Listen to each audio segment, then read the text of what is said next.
Hello, everyone, and welcome to the Dubb Action Summit. This is an online summit from Dubb where we talk to visionaries, thought leaders in business and beyond. And today I'm here with Jeremy Slate, who is the founder of the Create Your Own podcast, which studies the highest performers in the world. He studied literature at Oxford University, specializes in using podcasting and new media to create celebrity, and was ranked #1 in iTunes New and number 78 in the iTunes Top 100. He was named the #1 podcast to listen to by Inc. magazine in 2019, as well as being named a top influencer by Forbes. And after his success in podcasting, Jeremy Slate and his wife, Brielle Slate, founded Command Your Brand to help entrepreneurs get their message out by appearing as guests on podcasts. And today for this Action Summit, you're going to be our guest on this podcast. But actually, I mean, this is more, in this, we really want to highlight your actionable insights. This is a summit. Shout out to our podcast, Connection Loop podcast. But I want to learn from you here about all of your knowledge and regarding getting PR through podcasting. I mean, this is an emerging space. So first, just to kick it off, like with a really juicy intro, what's the #1 way? Like if there was just if you had 2 minutes to explain to someone how to get more PR through podcasting, what would you say to them? I'd say first and foremost that, you want to approach the right type of show. I find too often one of the big things I'm saying to people is this for impact or is this a vanity metric? I think too often people are stuck on, okay, I want to be on Joe Rogan. I want to be on impact theory. And for a lot of entrepreneurs and a lot of business owners, that isn't going to be the thing that moves the ball forward. So if you really want to have the most impact, you need to find out exactly who your audience is and be willing to niche down. And I think it's really that way in any type of PR, any type of media, is you have to be willing to start small in order to go big. So you have to find out exactly who your people are. We had a client a number of years ago that was in a space where they would actually redesign people's homes when they got to a certain age because, you're not as agile, you may hurt yourself easier, things like that. And there was a total niche of podcasts that person could appear on. And because of that, creating that power base, they were able to expand beyond that and get on bigger and bigger podcasts. So I always tell people early on, is this for vanity or for impact? If it's for impact, start smaller, become a celebrity in those given spaces and start to grow, your thought leadership through that. That's the really, really vital thing you need to be looking at. And at the same time, there's another really big viewpoint to have, whether it's on a podcast or any other type of media, is there's two parts to it, right? There's when you get it and you actually have that media attention, and then what you do with it. Because I think so many times people think that either press placement or podcast, it's top of funnel, when a lot of times these pieces can be used throughout your funnel to create greater impact and enhance conversion percentages. So that's the impact you really need to have. Is you don't want to just be, the product of PR. You want to be using it so you can create a bigger impact. Wow. So that's fascinating. And really getting into how to position yourself as the go-to in your industry using podcasting. I think the place to start would be, how is podcast PR different than standard media PR? Well, I think one of the biggest things that people don't quite understand is it's this interesting marriage between direct response marketing and PR, right? A lot of times, a piece is done, either it's in a newspaper or on TV, it is what it is, and you have that placement. But the thing that's really interesting about podcasting is it's kind of married into the digital marketing world. So you're creating the right positioning by being seen by the right people and interviewed by the right people, because that's also important as well, is who you're seen with and who you're seen having a conversation with. But the other thing is also, when you're on a show, you're going to give somebody hey, go to this link, and it's going to bring them into your world. So it's this really interesting marriage between PR and direct response marketing. And I think too often people think that a podcast is just about, the number of leads you're going to create and things like that. But it's really about the relationship between you and the host and you and the listener, because those are two incredible pieces of networking that you can have from being on a podcast. So I tell people you should always give something away at the end of an interview that's going to help them apply what you taught in that interview. And that gives them the ability to have a win with you, meaning let's say you're going to talk about appearing on podcasts as a guest. You give away some sort of a, piece that's going to help them apply that. So they go to your website to get that. They get into a 7-day email sequence, and then they're continually marketed to through that. So I think that's the really beautiful part about it, is it doesn't just stop with the interview. It's a marriage between direct response marketing and PR, which is really, really incredible.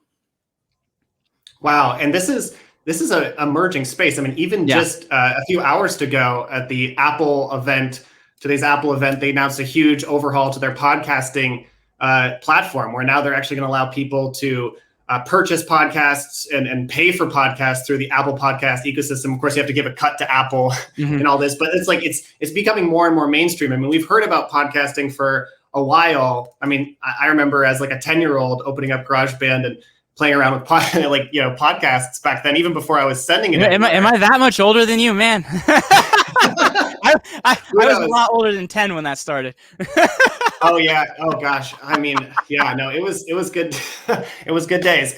But now it's become such a movement and such a thing that I think still has a barrier to entry, though. Like for if you're in a certain group, you're like, oh, podcasting, know what it is. But for people who maybe are kind of still, maybe they don't even listen to podcasts themselves, but they're interested in the results they could get. How would you recommend getting into that? I mean, how do you break into the podcasting industry if you're just starting and you've never done a podcast before?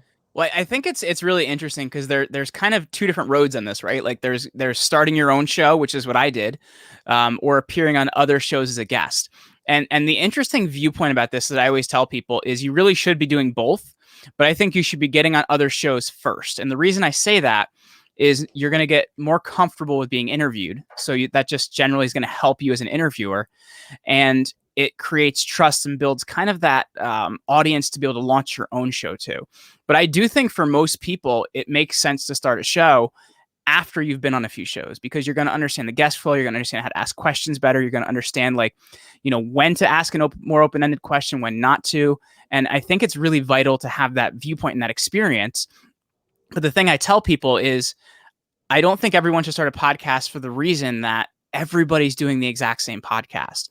So you need to take a look at how you're different, how your viewpoints are different, and what makes your thought leadership and expertise different. So if you can really nail that in, I think that you're really going to have a ton of success in the podcast space, but you really just don't want to be recreating what everybody else is doing. There's so many shows that are doing the exact same thing. So I would say really you should be doing both, but you should go on shows as a guest first because you're going to get more comfortable with being interviewed, speaking more, and things like that. And then I think after that, if you have a difference of opinion, if you are different than other people out there, it makes a ton of sense for you to start a show and have the ability to have people come into your ecosystem and network with you. And I want to get into starting shows, but how do you even get on a podcast if you're like, is this really just like going on LinkedIn and messaging people and be like, hey, I see you have a podcast. Is it that easy? Or, I mean, I guess that could take a lot of time too. Yeah. Is there any ways of like streamlining that process? So there's kind of some different like viewpoints on this, right? Like it could depend on like where are you at in your journey, right? Are you already more of an industry expert? Are you already known in your space? Maybe you're good at what you do, but you're not known. So you have to kind of figure out like where you are in that journey. If you're brand new and you've got some success under your belt, but people don't really know about you, I tell people to start with something I call the small pond PR strategy. And that's figuring out what small ponds you're a part of. I grew up in a small town. It's 5/8 of a mile in size. Nothing happens there. So if you write a press release and send it to the local newspaper, they print it without changing it. So you're going to get a piece in their print version and also in their online version. So you can start to build a press portfolio or a media portfolio on your site. So it shows credibility, because that's one of the biggest barriers to not just a podcast, but also TV and radio and print, is they want to see that you have other media. So you want to find out what your small pond is. It could be your town. It could be your university. I live in a lake community that has a beautiful magazine that goes around to everybody in it. So you want to figure out what that is. And those are going to be the areas where you don't have to compete, and you can write a press release and they'll print it word for word without changing it. I always tell people there's a great article by HubSpot, and they update it every year. So this year it's called How to Write a Press Release in 2021. But take a look at that and learn how to write a good press release, and that'll kind of get you that baseline setup, which I think is really vital. Now, if you already have some success in your particular area, initially you could start reaching out yourself, like you mentioned, on LinkedIn, through email, things like that. But you want to get in touch with the person that is running that show. So I've used a couple different tools for this. One that I've used from the beginning is called hunter.io, and it lets you see all the existing emails at a website if they can scrape it from somewhere online, and it lets you try to contact the right person. Now, I find when you're writing a pitch to really get impact, there's a certain way that you want to format it. Because those of you out there that have podcasts or that get media pitches, you know what the bad ones look like. They're like 3 miles long. And when I open that email, I'm like, oof, I do not want to read this. So you really want to structure it a certain way. I tell people the first 50 words of it are vital. And for me, they're always split off from the rest of the pitch because that's where you want to draw people's eyes.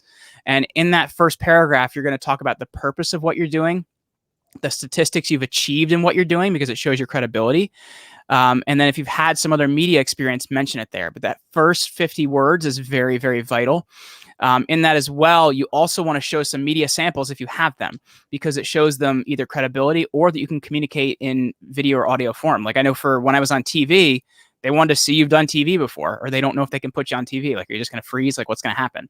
So to me, if you want to see a lot of success with a pitch and get impact, those are the things you need to be looking at.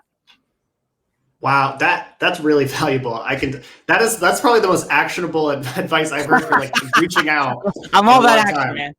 Yeah, no, that's awesome. That's so cool. Well, thank you. And so I saw this statistic, and I just have to throw this out there. Sure. I think it was 60% of podcasts when they do their first episode, that's their only episode.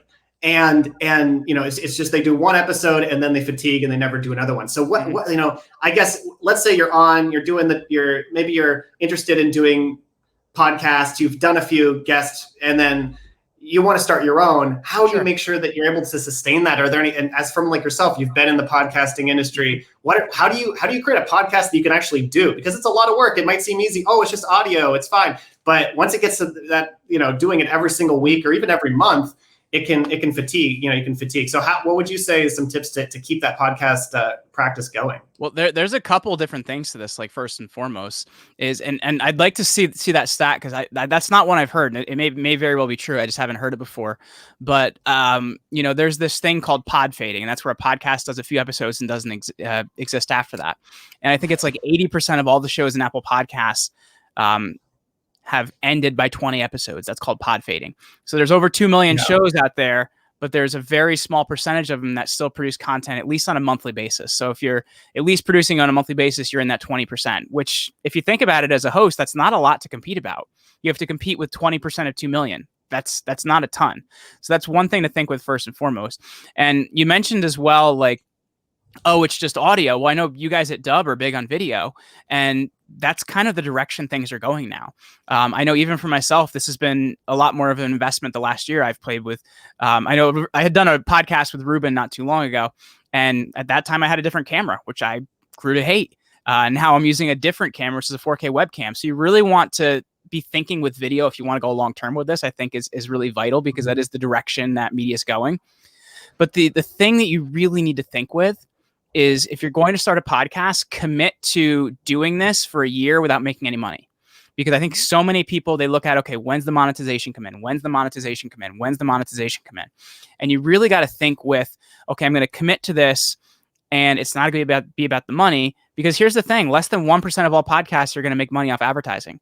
If you're going to use a podcast the right way, it's as the front end for your business. It helps create trust. It helps people see you, know you, and like you. And it's going to make your business more successful and network you with the right people. So that's something to think about. But the other thing too, that's just a simple thing, is a content calendar. I talk to podcasters every day, and so many of them do not have a content calendar. Like for me, I have a spreadsheet that has every show through June lined up, so I know what's going to happen. People don't put a future there, so it's really easy to quit when you don't have a future there. So running a content calendar and knowing what's happening week to week and having content scheduled out for a month and already sent to your editing team is vital. So I think those are a few things to think with, is realize you're not probably going to make a lot of money off advertising, because very few do. Commit to this for more than a year and realize how it's going to help your business. Not that it just should be a business on itself. And then as well, like, run a content calendar. Know what episodes you have coming out next week. Know what episodes you have coming out 2 weeks from now. It doesn't mean you have to go out as far as 6 months, but know what's happening for the next month.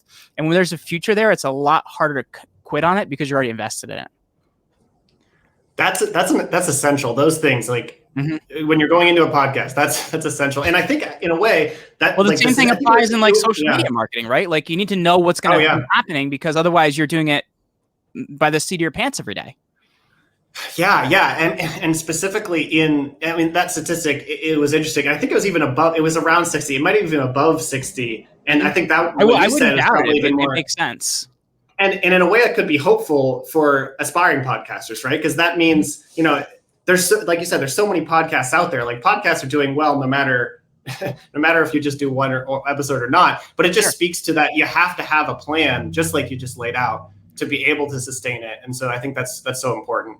I have another question. It is because, like I said, it's much easier to quit if you're not invested enough of, okay, what's going to happen a week from now? What's going to happen 2 weeks from now? And here's the thing as well, like you're going to want to be telling your audience what they can expect. And that creates that habit forming listening. And if you don't have that continuity of, okay, you can expect this next week. And that doesn't mean you're going to get on there and give your whole schedule to your audience, but from episode to episode, you're kind of creating that habit forming. And I think that's really, really vital. Yeah. So how can you scale the impact once you get those placements? Like once you start getting on podcasts, or even once you have your own podcast, and maybe you'll have like 1,000 listeners. I mean, I think for a podcast, that's sizable for most podcasts. Right. Exactly. Correct. Yeah. Right. That's a huge listenership. So you might only be getting like 10 listeners. How do you scale that impact? Well, it's really kind of what I talked about in the beginning. It's what you do with it, right? Like, how are you going to repurpose content? How are you going to, once again, I know this is something that the team at Dubb does very well, is creating 60-second video clips of different things that are talked about. Because once again, it's the positioning being seen with the guest or seen with the host, and it's content that can be used in other places to create trust. So what you're going to do with your content is vital, and making sure it works for the platform you're using it on. Make sure what you're using on Instagram works for Instagram. Stories for grading podcast traffic right now, especially if you're over 10,000 followers, because you can have the swipe up to the link, is vital. Writing long form written content on LinkedIn is the way to go. And that's with skipping lines in between, so it's more readable to the eye. So you want to really make sure the content you're creating is perfect for the sites you're using it on. But here's the other thing people aren't thinking about, is I mentioned that as a guest, you're going to be giving out a place for people to go find your content. Like, whether it's a checklist you're giving out or a worksheet or something like that, that landing page should have a few different things on it. It should have a code for getemails.com, which is a massive online database of people that have opted in for different things. And what it can do is recognize that anonymous traffic and opt them into your list. So that's list growth there, because you're going to have a small percentage of people that are going to opt in. So you want to catch the ones that don't if you can. The other thing is you're going to have a Facebook retargeting pixel on there. So you can set up retargeting audiences for other content you're creating. So you want to keep sending people at that. So as a guest, that's what you should really be doing to keep it going longer as well. And as a host, you need to be taking a look at what influencers your content is similar to and retargeting their audiences through Facebook ads and things like that. So if you're going to scale your impact, it's what you're doing with it. It's how you're retargeting and continuing to market to those audiences, and it's how you're reaching new audiences. Wow. Thank you so much. I mean, we like to keep these at 15 to 20 minutes, but if there's any final points you have, and then also where people can find you. I'd love to share that. So the thing I really want to stress here is this is not something you're going to do to make the magical internet money. It's something you're going to do to create positioning, connect with the right people, and be committed to it. So if you're willing to do that, if you're willing to work it out, if you're willing to show how you're different than everyone else out there, then this is a beautiful place for you to make an incredible impact and grow your business. So that's what I would really leave people with, is be willing to stick it out and do that. And if people want to find out more about everything we're doing, we talked a lot about positioning today. We talked a lot about appearing in the right podcasts. And I don't have an education in this stuff. I figured it out from doing it. So I don't want people to have to really have that same learning curve that I have. So I put together an awesome one-pager called The 7 Reasons You're Not Getting Featured in Your Favorite Podcasts. So if they go over to commandyourbrand.com/7 reasons, and the word 7 or the number 7 will work for that, and they can grab that, The 7 Reasons You're Not Getting Featured in Your Favorite Podcasts. Wow. Thank you so much for joining us. And this has been a fantastic action event from Dubb.com, and everyone go check out Jeremy Slate. And thank you so much for joining us. Hey, thank you so much for having me, man. This is a lot of fun. Until next time, this has been the Action Online Summit. I'm Shannon from Dubb.com, and I'll see you next time. Farewell.